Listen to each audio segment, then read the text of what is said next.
is when it comes to rules about manifesting. And I touched on this with my chat with Daphne last week. If you haven't seen that stream, I think you would really, really enjoy that chat. We always have a great little talk. But she pointed out that, you know, any you are the one conditioning your manifestation. Your manifestation is only restricted or limited by you. You are making those rules. And I think when a lot of people are new to this way of communicating with the world, because that's what it is, it's a communication within mind, um, you have a lot of questions about, well, how does this work? The answer is always it works how you think it works. The law of assumption applies to the law of assumption. So if you want to make a bunch of rules, and people can find that framework useful. Um, at this point, I'll pull up the graphic to start with. If you want to make your own rules, if you want to come up with and devise a system that's beneficial, let me just move the chat box as well. If you want to come up with a system that's beneficial to you, effective for you, fits with your lifestyle, your default modes of thinking, you find something that works, stick with it. Unless there's something about it you don't like, stick with it. But don't fall if you feel like you're waiting too long for something, it hasn't manifested yet. Number one, use the heuristic I mentioned. I think it was 2 streams ago, which is, well, did you really apply your best techniques to it? And if you did, well, now you have to accept that it is done. If you didn't, apply the technique, right? Apply the ones you know that work for you. You can apply these techniques you know you work for you for your method of manifesting. So if you are someone who notices a lot of your manifestations come out of casual daydreams, but you would like to have a lot more manifestations come out of writing down lists or some other scripting type, something involving physical writing. So you would like to make a list of, I would like this, I would like that, and have those things happen. Um, then casually daydream about it. And that will become one of your new abilities. And it is wild that reality works this way, but it does. So, one thing that has happened to me, and it was a source, has continued to be a little bit of a source of frustration for me, which is what inspired today's thoughts of the day. My life is simple and easy. My mind is calm and focused.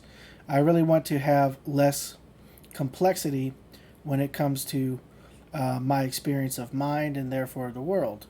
Under the assumption, under the belief that reduced complexity, by simplification, the transition into ease and steady focus is made all the much more possible and the default mode of operation. So basically, I notice that when it comes to a lot of things I want, my mind will instantly divide into not just 2 possibilities, but like 5 or 6, and then I can keep going. And it's something I've been able to use as a strength when it comes to plotting fictional stories, but it is not a strength when it comes to having a definite focus on what I would prefer to see expressed in my personal life. Because it just gets very quickly convoluted in my mind, and then the manifestation is either not at all what I want, or it's a mixture of the different things that my mind was bouncing back on. And so I would like to have a little bit more simplicity when it comes to those sort of the things that crop up immediately, those thoughts. I would like to have more simplicity to my thoughts, and then therefore my experience of reality. It would just make it so much more manageable for me. So that is my desire when it comes to my manifesting process. Like, I want my overall process to be more simple and easy, because I feel, and I guarantee if you found this video, you've been encountering the same thing where maybe you have been consciously manifesting for a few months or years and have found that Certain aspects of it are a little bit confusing. You have encountered conflicting information. You've encountered variable results, even with the same techniques that you're applying. And that is simply because you are taking on other people's assumptions. Well, there's no other people, but you're taking on limiting assumptions and taking on limiting rules that don't necessarily suit the way your mind operates, and limiting your manifestations as a result. And this is totally unnecessary. It's very arbitrary, and it's a cruelty to yourself. So the reason I have this whole thing written up to is because you have to realize that imagination is the only thing. That's all there is. God is all there is, and imagination is God. It is the only power. There is nothing above the imagination. That is it. Imagination is unanimous with mind, unanimous with God, unanimous with Jesus. These are all the same thing. You are allowed to pick your own rules, and you're allowed to pick how you pick your own rules. Don't listen. Don't even listen to me. Don't listen to what anyone else suggests unless you right away know that this would be beneficial to you. Don't limit your method, your way of operating imagination, based on what someone else has found successful. Don't make the mistake of thinking, well, this guy has done well using this method, so this must be the only thing that works. And if I don't follow those rules, I'm not going to get what I want. Because the fact is, you have already manifested everything so far without knowing or following any of those rules.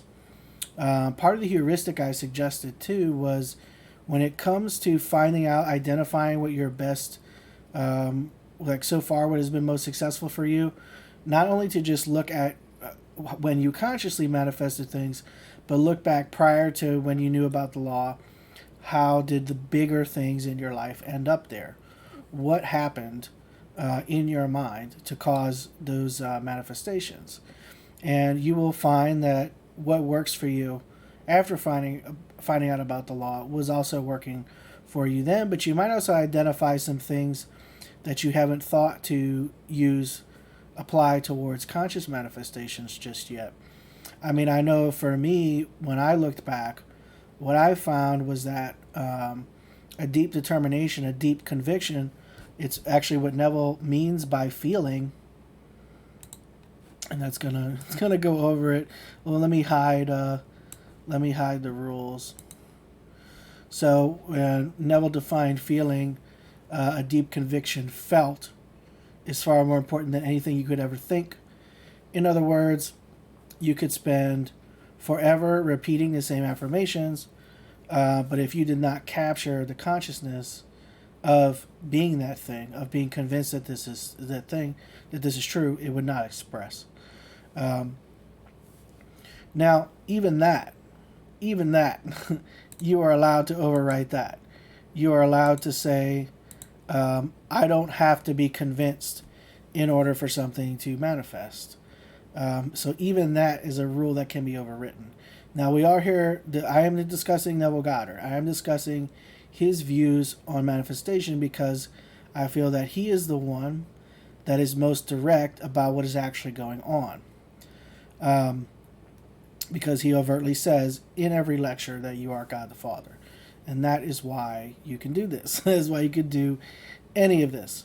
But be very careful, because this happens to me. It still happens to me where I start to doubt a particular manifestation or a way I'm doing things, and I will go watch videos by, people who I know that I consciously know that their method is not ideal for me. But I go and watch their videos and get, in a way, temporarily misled and make little temporary beliefs, hold those in place and hold my manifestations hostage as a result. So if you're doing that, stop doing that. Instantly decide that you're not doing it wrong. In Feelings is a Secret, Neville is very clear that when you dwell upon delays, blocks, complications, you are creating more of that. Now, you are so absolute in your power that you can also decide that that will not stop or slow your manifestation and have that be manifested out as true. Now, here's the thing about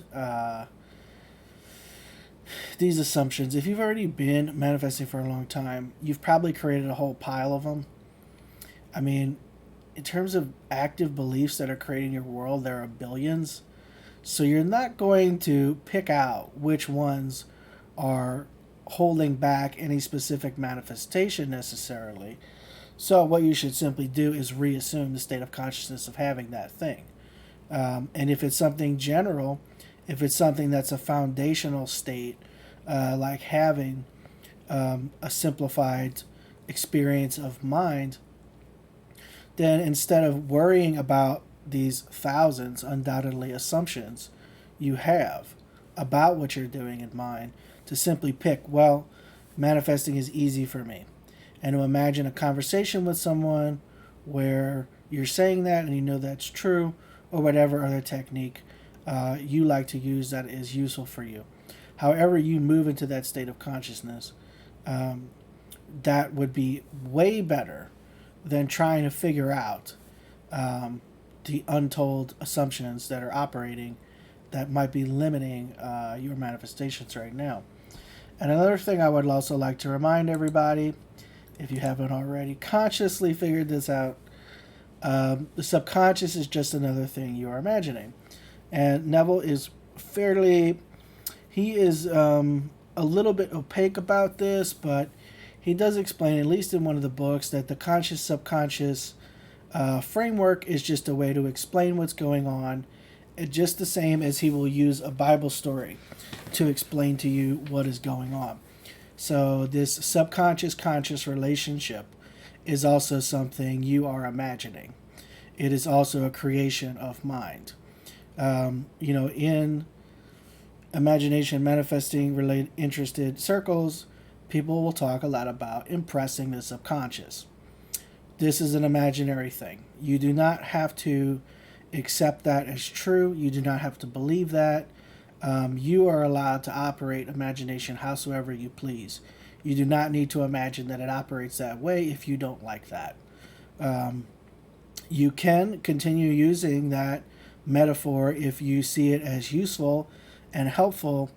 However, keep in mind, keep in your conscious mind the awareness that is totally just something you manifested. There are no facts. Everything is submissive to divine imagination. Okay, so that is just something that you manifested, and then you notice people talking about it because you continue to manifest discussions about it. On a day where I'm a lot more mentally organized, I will do a presentation on defining certain words. And the words I want to define are, for the most part, thought, assumption, belief, fact, and truth. Because I think if you give a definite little category and place in the experience of movement from mind out into the exterior world, if you say, well, okay, at this point it's a thought, at this point it's an assumption, at this point it's a belief, at this point it's a fact, and you sort of break that relationship down and see that ultimately it all flows initially from you, you will have a better understanding of the notion that so anyone's beliefs about manifestation are not necessarily facts. And even if they are facts, they are only facts because you took a thought and assumed it to be true. You created it into a truth. But you can undo that and recreate your world at any time. And so I want to relate to that, put up just another little visual reminder. So the way you manifest is also a circumstance, and your beliefs about how you manifest are also a circumstance, and they don't matter because you created them. So you can uncreate them at any time. You're actually here to learn how to recreate things.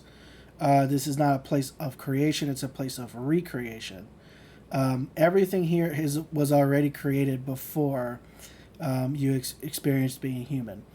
You probably don't remember when you created it, but you did create everything here. You are learning how to remix it, but from the limited human mind, not from the infinite mind of God. However, you do have access to the infinite mind of God. When you are dreaming, that is closer to your true nature, who you really are. In those moments, you are closer to what you really truly are, which you will notice is very malleable, fairly omnipresent, and it shifts and moves very quickly, and it can embody and express pretty much anything it wants to. And it will seem to a human mind to be not very controlled, and to not have very much what we would call logic or reason operating behind it. Very few natural laws are holding things in place. That dreamlike experience is much closer to what your real self is than anything you will experience in your waking life. But this constrained experience of consciousness is a way to help you learn how to remake things, how to essentially delete things and put something else in its place.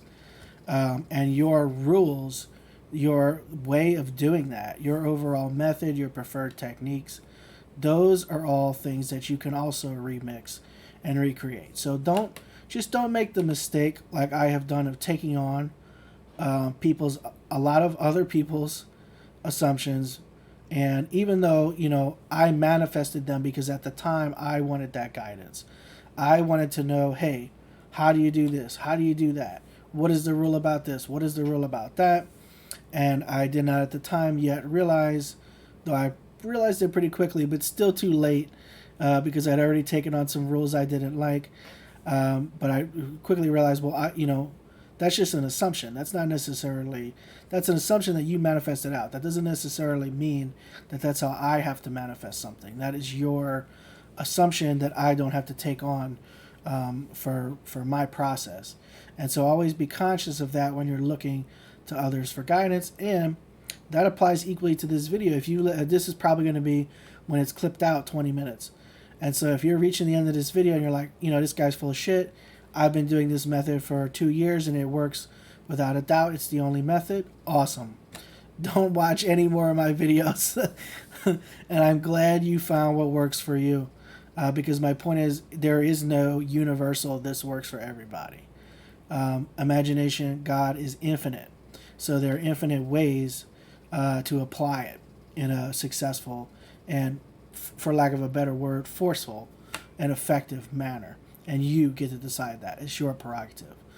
All right, we're going to scoot into the reading soon. I want to take just a quick little 2-minute break, and then we will continue today doing the second part of the first part. This the second half of the first segment of the 5 lessons. Lesson 1, consciousness is the only reality. All right, I'll be right back.